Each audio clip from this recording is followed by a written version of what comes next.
In this next video, I'm going to talk about 3 common sleep disorders that can happen after a concussion or a brain injury. One of them is insomnia, and this is when you go to sleep and you're unable to fall asleep within 20 to 30 minutes. The second one is fragmented sleep, and this is when you're able to fall asleep, but then you wake up and you're unable to go back to sleep.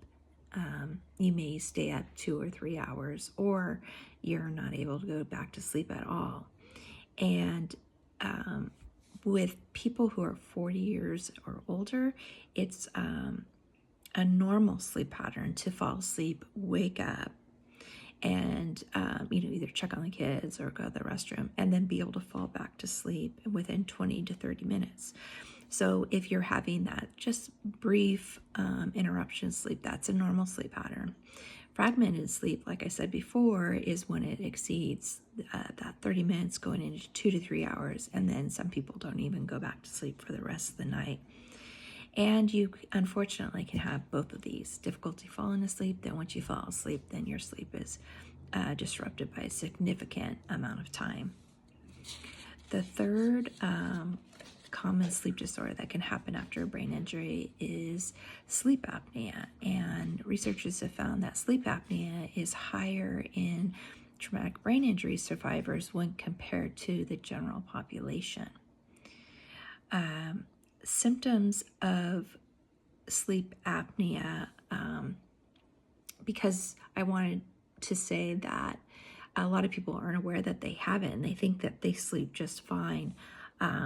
But if you're having these symptoms, you may want to consider getting screened for sleep apnea, and that is daytime sleepiness, fatigue, falling asleep while sitting, watching television or a movie.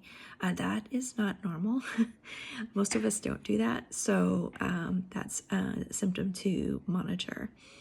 Having difficulty with attention or memory, or any higher cognitive executive functions such as word finding, and then difficulty controlling seizures.